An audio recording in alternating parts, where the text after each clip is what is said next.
If you see something, let me know down there!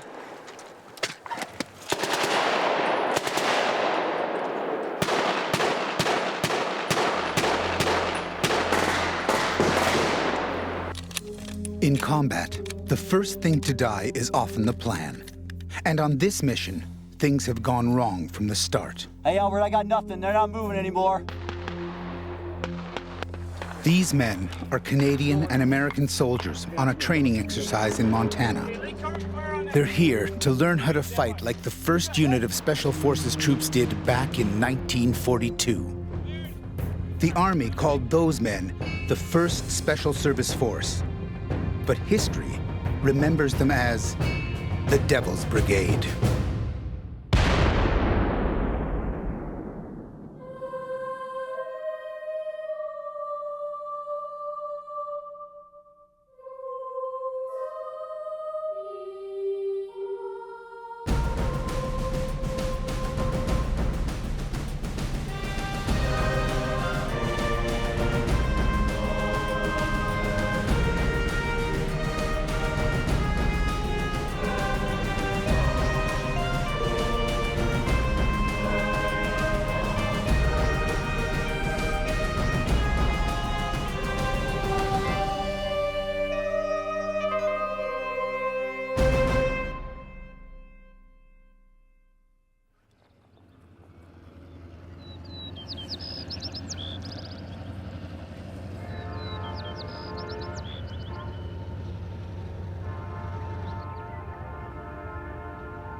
Summer, 1942.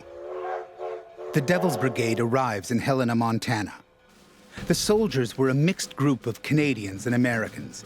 Some were outcasts from their regular units. Others had more ambition than brass-button Army life could satisfy. They didn't like the Army. They didn't like officers. They didn't dislike our officers, don't get me wrong. They disliked officers that were, we called rear echelon officers. Within a few months, the training would turn the men into an aggressive hunter-killer unit who, in Churchill's words, would leave a trail of German corpses behind them. Oh, it scared the hell out of them. They were just scared of, really scared of us. The basic weapon of the Devil's Brigade was designed by a Canadian, John Garand. In fact, the Garand M1 became the standard rifle of the U.S. Army. The Garand was widely considered the most effective infantry rifle of the Second World War. A semi-automatic .30-06 with 8 rounds in the magazine, the clip ejected when the last round was fired. With a 24-inch barrel and weighing just over 9 pounds, the Garand was deadly to a range of 3,000 meters. I liked the Garand very much. The idea of putting a clip of 8 bullets into that rifle and squeezing the trigger 8 times, but then after the 8th round was expelled, the block would stay open and you had to load quick another clip of ammunition to it and start firing away again. The Mauser 98K was the German counterpart to the Garand. First adopted by the Wehrmacht in 1934, 14 million Mausers were used by the German army. The bolt-action 5-round had a slower rate of fire than the Garand, but weighing just 8 pounds, it was lighter and easier to clean. With an attachable high-powered scope, the Mauser became the weapon of choice for German snipers. Send it! Chris Bird is one of the best shots in the unit. Ready. Send it! Okay, left. 2 right, correction, 2 right, and give me 3 more up. The instructors think he has the potential to become a sniper. Ready? Send it!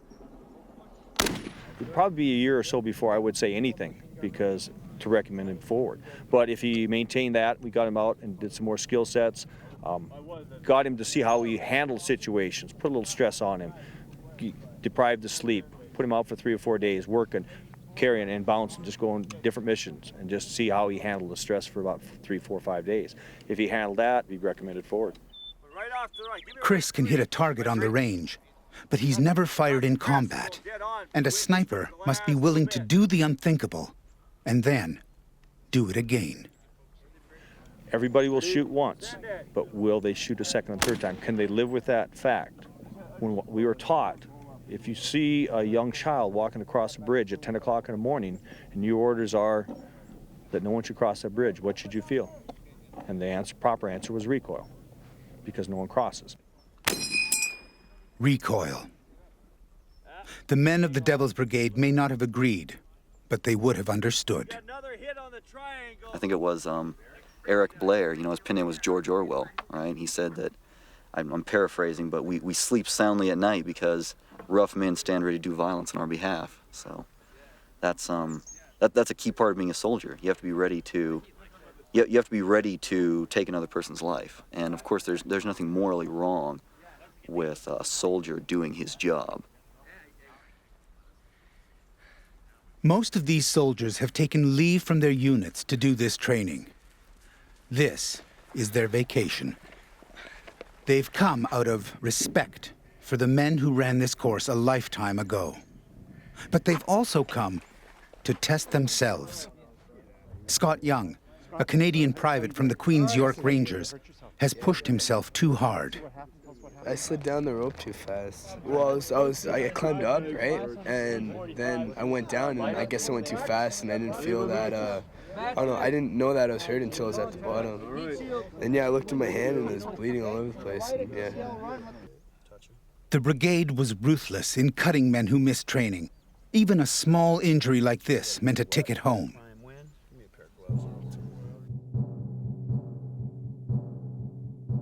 2 months after pitching their first tent, 259 Canadian officers and men had been returned to their units, almost half their original number.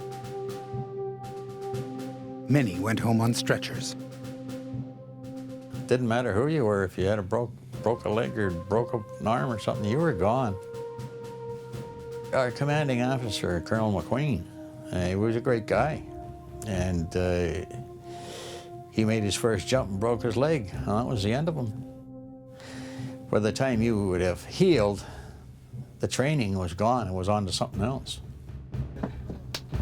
Scott's injury means he too will miss training, so the instructors have decided to send him home. Yeah, it makes sense to me, but, it blows, because, I was so stupid for doing that. I don't know, I'm pissed right now. Such a bad mood. I've been in a bad mood since it happened. It sucks. Very disappointed. I'm really disappointed that happened in the first place. If I could turn back time and change it, I definitely would, because it really hasn't, I don't know, it's really been a big disappointment. That's about it. So I don't know, I'm gonna go get my other stuff, and I'll see you guys later.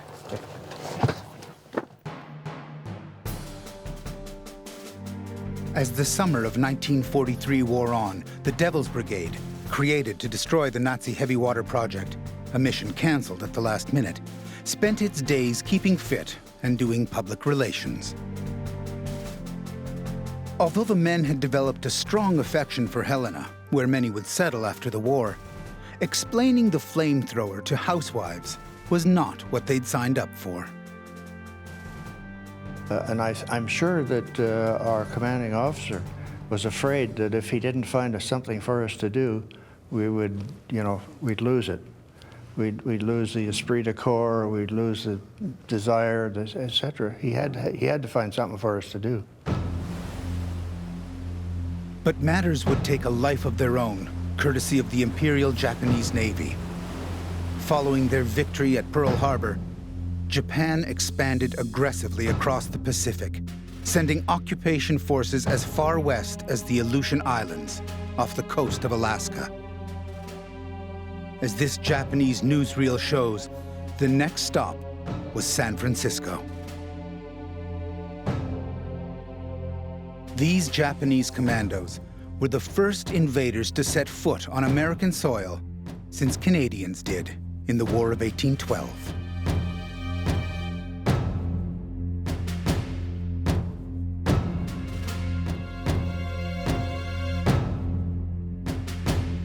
The occupation of the Aleutians was a propaganda victory for Tokyo and a humiliation for Washington. The Devil's Brigade was ordered to get them back. Allied intelligence estimated as many as 12,000 Japanese troops held the main island of Kiska.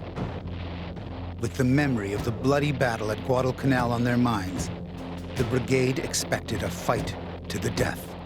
And we were quite prepared that we would lose a lot of people if the Japanese put up the same kind of fight. At the spearhead of the invasion, the Devil's Brigade 1st Regiment led the assault in an armada of rubber boats, while the 2nd Regiment, the airborne unit, waited nervously. The 2nd Regiment was to make a parachute jump onto Kiska in support of the seaborne landing. And I was in the 2nd Regiment, so we prepared for the jump. We got on the planes around 2 or 3 o'clock in the morning, waiting for the dawn and the call to come. So we paddled ashore and in the dark, and strangely enough, just before we got to the shore, the moon came out. The first time we'd seen it in about 2 weeks up there, and it displayed a whole lot of rubber boats if somebody was looking. We were really sitting ducks most of the time on the water.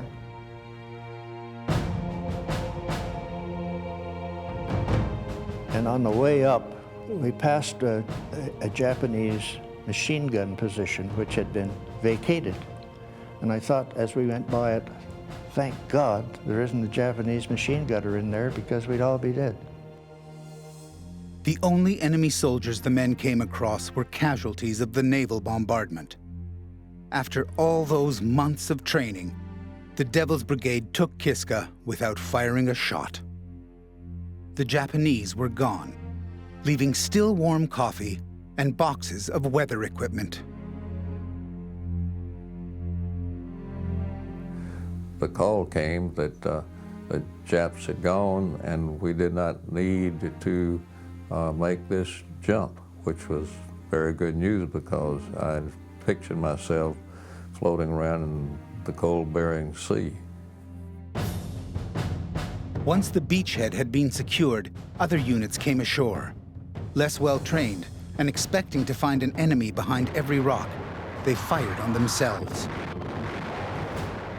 That first night after we were relieved, we had pitched our pup tents and were trying to get to sleep, and we heard all this machine gun fire all night long, and you know, it was dark and foggy, and these guys up above that had taken over from us were just trigger happy. They were shooting their own people. I counted 13 corpses come down the next morning, but there were a lot more than that. 32 men died on Kiska, victims of friendly fire. The Devil's Brigade took no casualties, but lessons were learned. What I took away from Kiska was that no matter how careful the planning is, there's always the unexpected. Although the unit was still not bloodied, the Kiska adventure served the men well. In the months to come, they would meet an enemy who would not cut and run, but would engage the brigade in some of the bloodiest combat of the Second World War.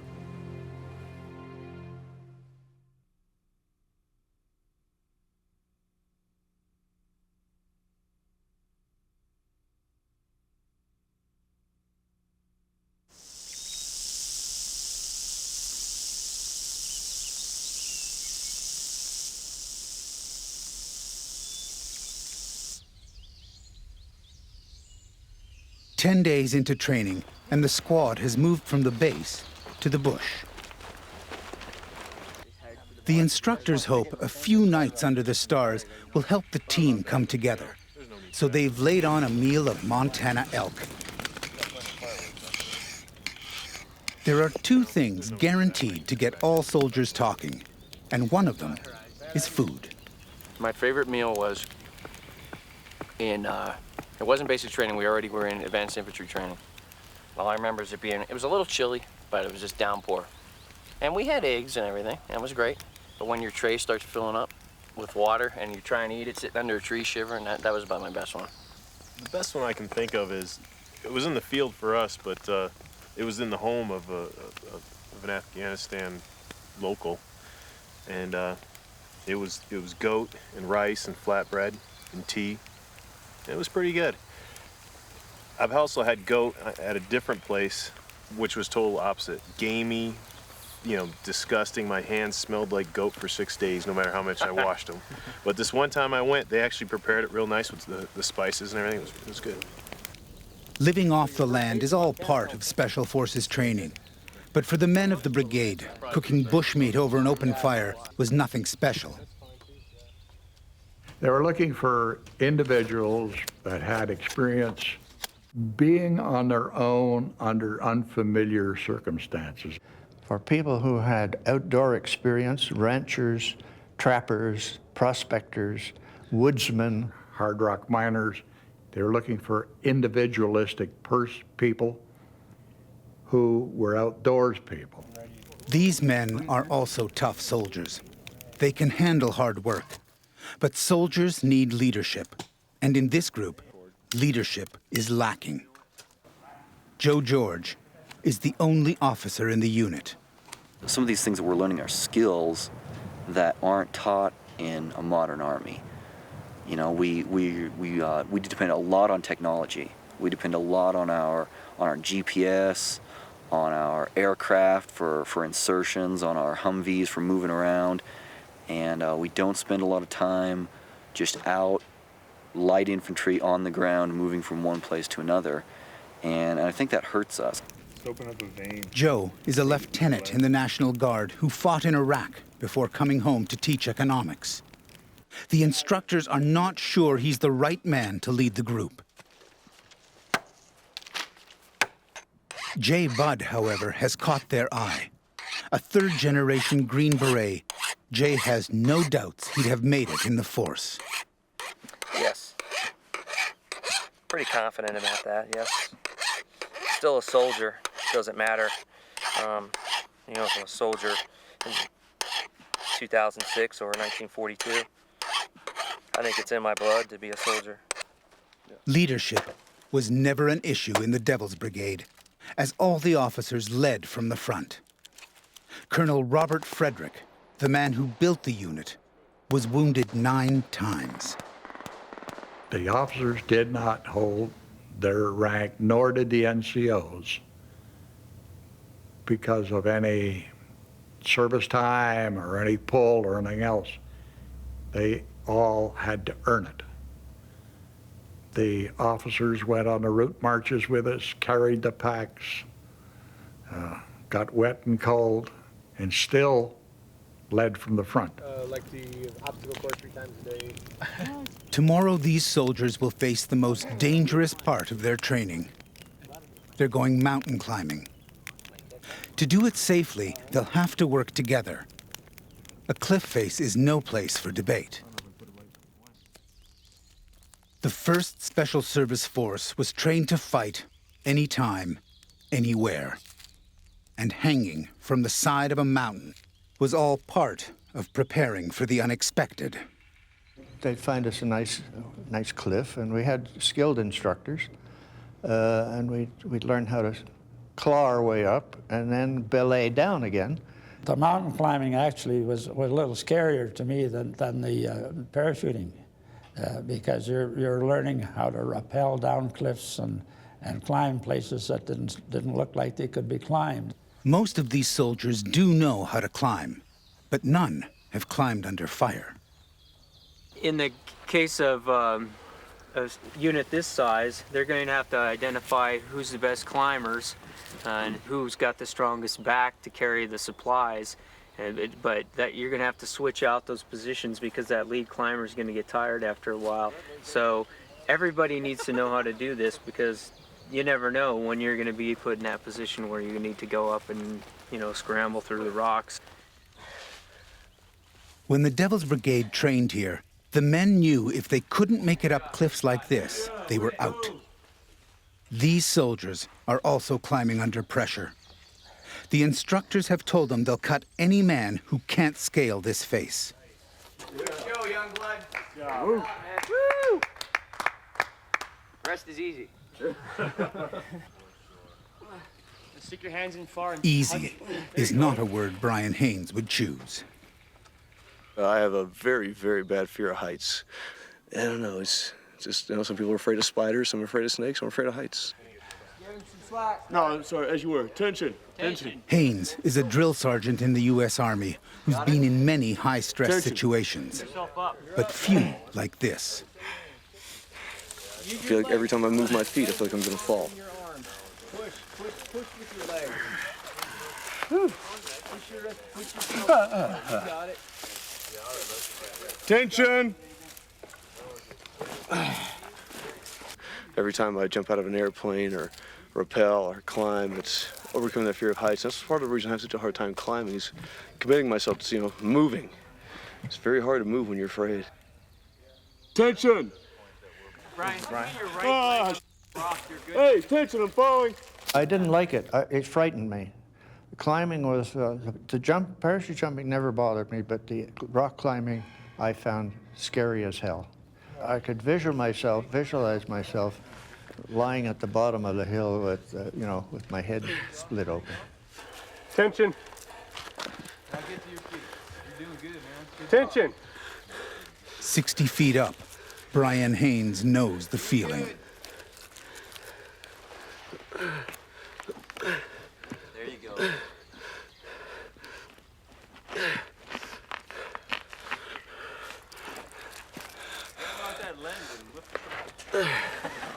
Tension. Good job. Good job, bud. All right, Bryan. Good job, big man. Woo! Good job. Nice one. I don't know what techniques I use to overcome my fear. I just do it. You just kind of reach down inside yourself and say, no matter what, I'm going forward. Assaulting a cliff face in wartime takes more than courage. It takes careful planning. Who carries the water, the extra ammo, the machine gun? How will the wounded get down? And where are the enemy sentries? They had scouts, which they relied on to go ahead and scout out the battlefield. And I'm sure that they identified the best climbers in the group, and they sent those people out as the lead climber. Chris Bird is everyone's choice for lead climber in this group. He's the type of soldier who'd have been at home in the brigade. Strong, agile, but most of all, Chris is fearless. Good job, Chris. It's actually the first time I've actually climbed a rock or a face like this. Tension. The only other practice or experience I've ever had was on a climbing wall in Regina, which is pretty flat terrain.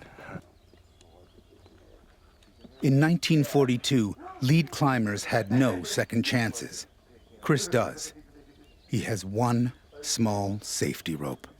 I think most of the difficulty was in the mental aspect of it, the idea of going up the hill with no protection immediately.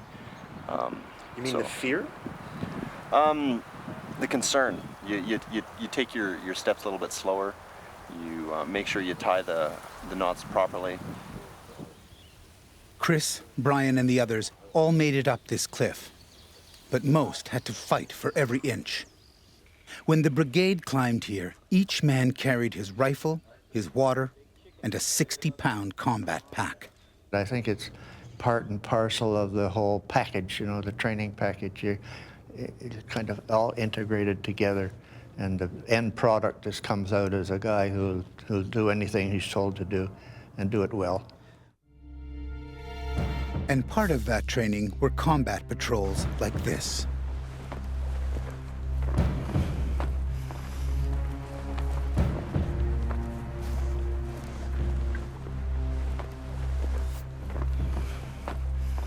The soldiers have been ordered to scout a local bridge. But the bridge is defended by a unit of the National Guard familiar with these hills. And the squad is aware of the potential for an ambush.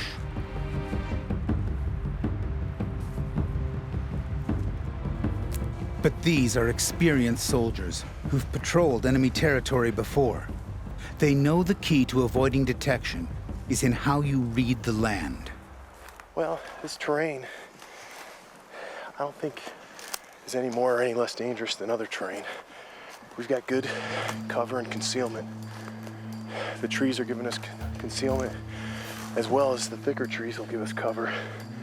We are moving up ground, or uphill, so we have the low ground, but it's relatively safe. We can go undetected, I think, for the most part.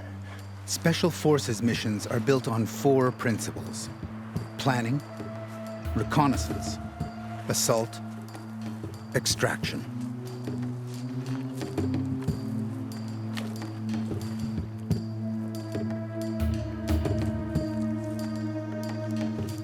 These rules are the same today as they were in 1942. Technology can provide an overview, but there is no better way to evaluate an enemy position than by putting human eyes on the target.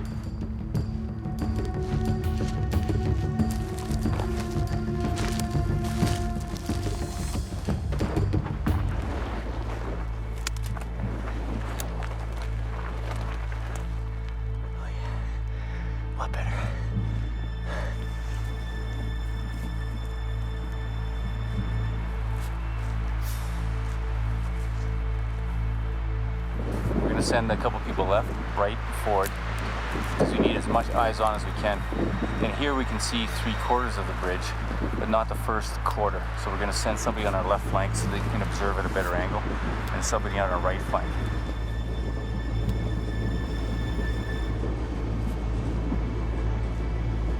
So we're looking at composition of the bridge, size, dimensions, length, construction, that kind of thing, and if it's defended. The men survey the bridge without incident. Bryan Haines takes notes from which a sand table model will be built to plan the attack, and the squad withdraws.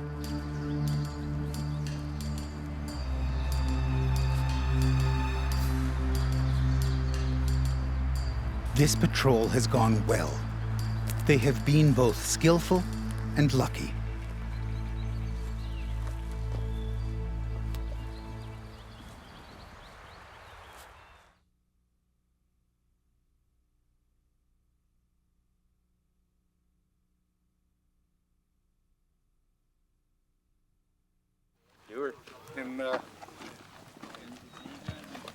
Where we're shooting from, Bud, is in front of the sandbox.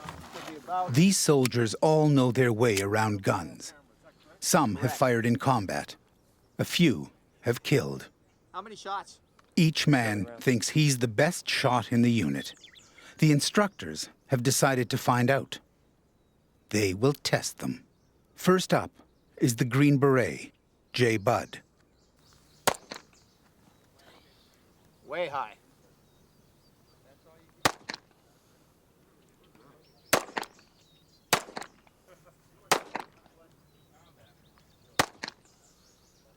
The men will fire 7 shots with their .45s from about 15 feet.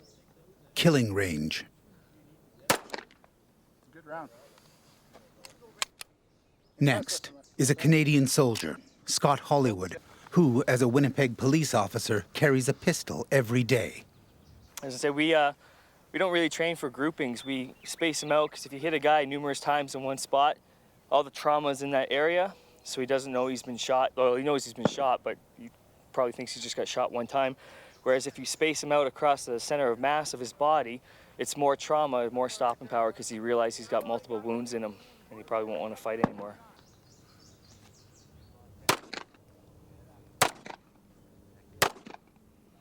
That one missed the target. Loosen your grip and regrip your front. There's oil all over the handle. That's as good an excuse as any.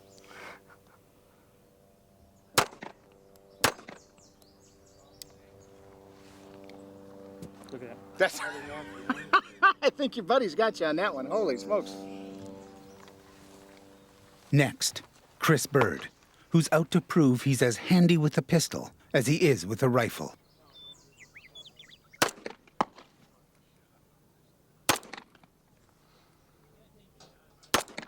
Bird, you're a hell of a climber. You can't hit the broadside of a barn. That's better. Good job. Good job. Oh, man. Not good. I think I'm the only one that hit the center, though. These are my first 3 that I pulled, and then these are my last 4.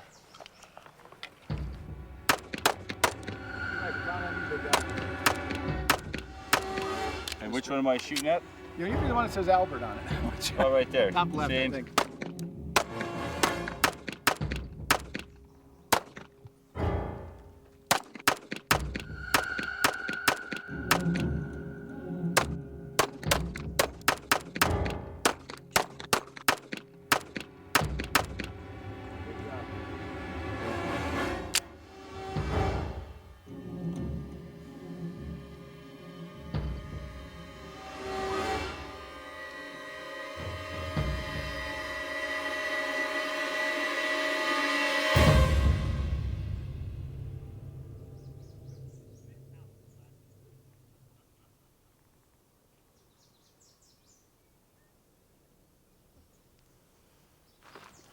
You know, it's kind of a contrived situation. You know, in a combative situation, you want a quick draw and put some rounds down range, try for 2 in the chest and 1 in the head. Joe George, the thinking man soldier, has found an advantage. He's realized there is no time limit between shots. You seem very focused. What are you thinking about when you squeeze that trigger? My next tour in Iraq. I think it's right with the last one. Oh, was it? Sweet. Yep. Yeah, that was...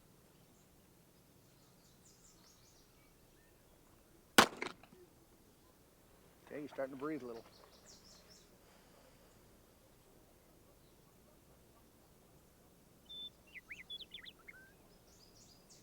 Next time I go to Iraq, hopefully I'm the commander of Alpha Company 1st to 163rd Infantry. I'll be carrying a 9mm.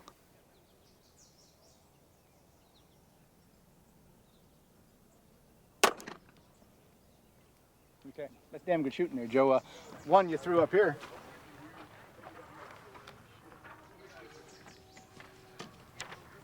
Where'd Bill go? I think there's an extra one in there.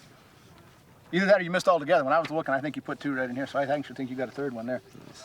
Yeah, that's not bad. So, good job, Joe. How's it look so far, Bill? Well, average. Just average? Yep. Nothing super? No. Bill Wolf, the hand-to-hand combat instructor, has gone along with this competition reluctantly. He believes soldiers should be taught to shoot by instinct, to kill by reflex. Say, it's not how you train soldiers. It's how you train people to die, okay? Because you don't have that much time to stand there and take a sight picture all day long. You're gonna have bullets coming at you, so you gotta be quicker and you gotta be more instinctual.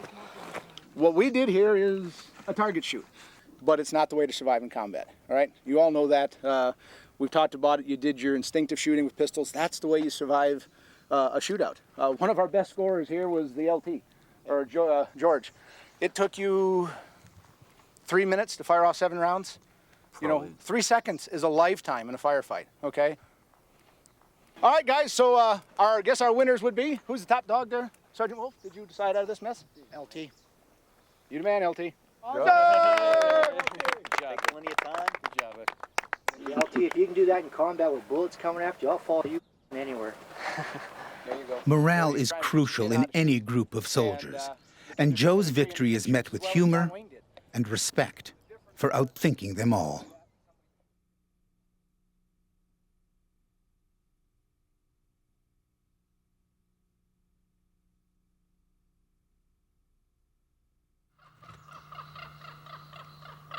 The bridge assault is on for tonight.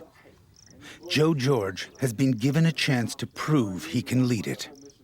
So our demo plan is, first of all, to crush or use cutting charges on the bridge on this span at this junction, here, and here. That will separate the top part of the bridge from this support.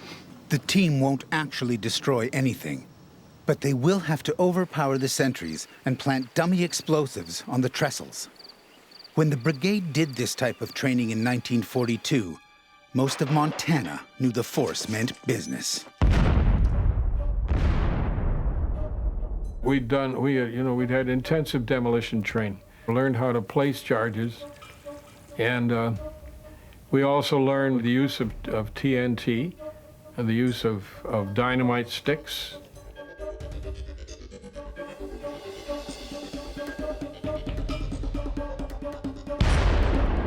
Their dynamite was soon replaced with a new and experimental explosive, RS.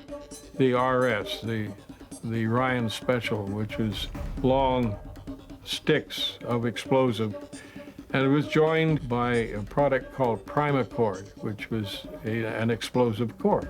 RS was a first-generation plastic explosive, easy to use, hard to forget. When the men attack the bridge, they'll have to wire replica RS to the trestles. But the instructors have introduced a last-minute twist. The squad will have just 1 hour to neutralize the sentries and plant the charges before a train crosses the ravine. If the train arrives before the explosives are in place, the mission will have failed. But tonight is to be a night of cross and double cross. These men are special force soldiers who rarely play by the rules. They've decided to do what the Devil's Brigade would have done: adapt.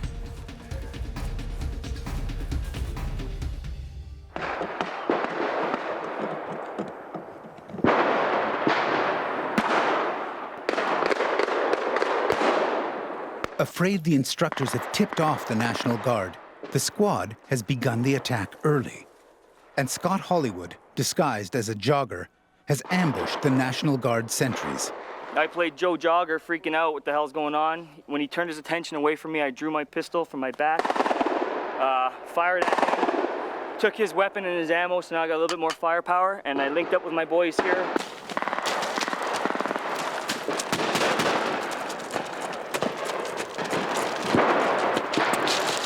Got you now, biatch.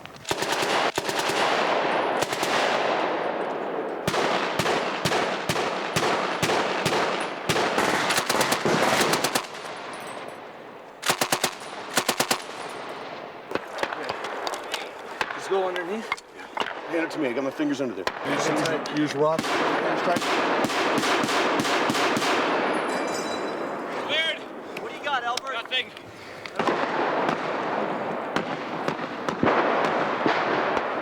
Okay, I got him.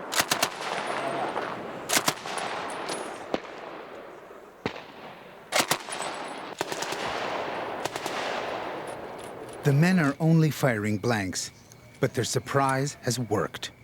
The National Guard is beaten. Okay. Okay, so it's ready to go. The pin's already out of it. All you gotta do is pull it.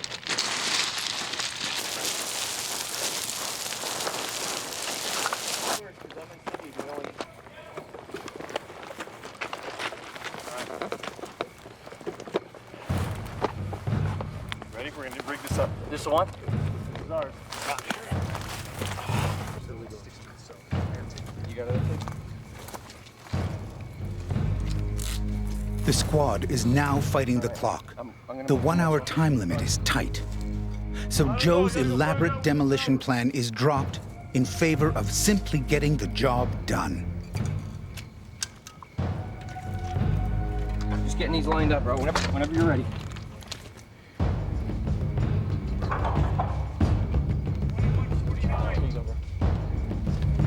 Good.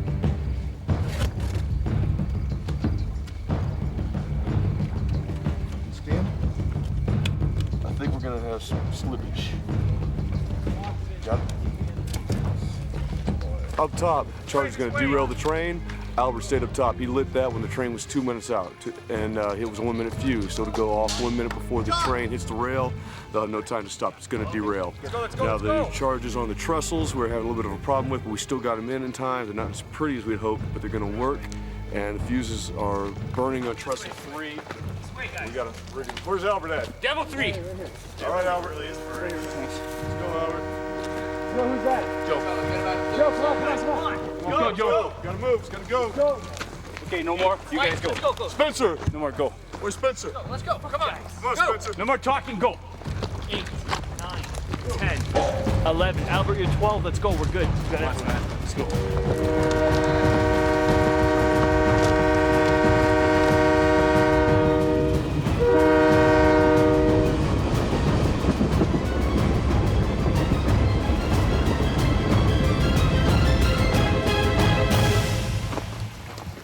I guess it would be going off like right now. So we're clear the objective and looking forward to a long march home. That's what it looks like anyway. Not too bad. We had a couple machine gun nests that we were surprised by. So Murphy kicked in kind of like I expected. But we still made the time. These men are elite soldiers, and their training kicked in. The mission was a success. The aftermath of combat is always the same, no matter time or place. Moments of reflection and a thankfulness that it's over.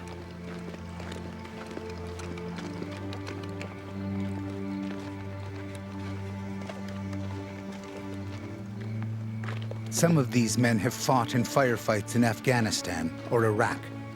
And although tonight's battle was only a war game, no soldier likes to lose, especially not this squad, who are men of courage and men of honor, men determined to earn the respect of the Devil's Brigade.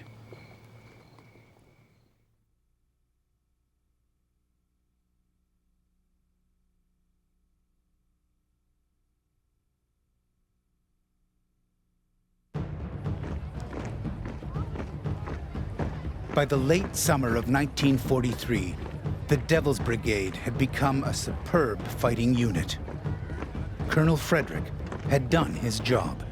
But earlier in the year, the Devil's Brigade had been locked in purgatory without a mission of their own. So Frederick had done the one thing fighting men hate to do. He'd written a memo. Unless employment is found in the near future, the force should be discontinued. Frederick's memo had ricocheted from Washington to London, where it landed on Churchill's desk. Long a supporter of special operations, Churchill was not happy. He wrote, "On no account dissipate the force. It may alter the whole strategic position of the war." To which Roosevelt himself responded, proceeding vigorously. Frederick's gamble had paid off. The Devil's Brigade was going to GI heaven. A bomber crew on a GI vacation arrives at an Air Force rest camp on the Italian seashore. Listen. The Air Force has always had it easy, or so the infantry says. America's newsreels made the Italian campaign seem like one long vacation. Fishing. Salute. Gurgle, gurgle, gurgle. Those with boots on the ground knew otherwise.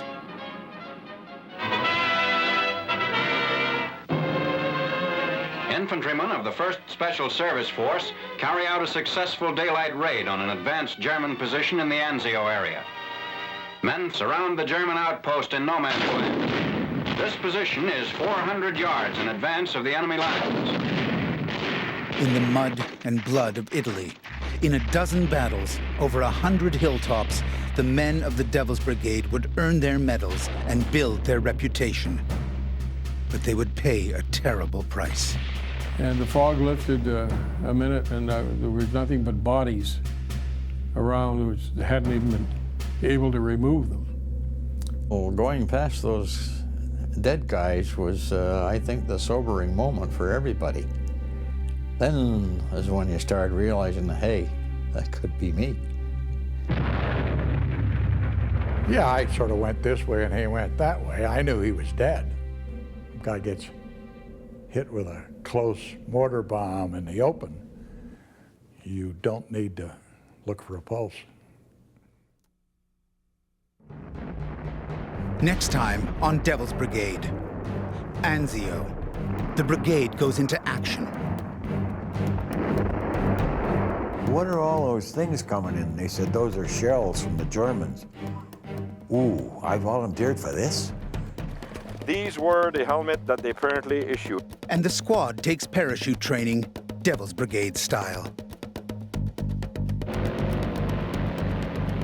So we got up in this damn C-47 and the guy said, stand up, hook up, stand in the door. And out we went. Getting to the door, that was the big scare. You know, that's where I got the serious butterflies. Jump or go home. That's next time on Devil's Brigade.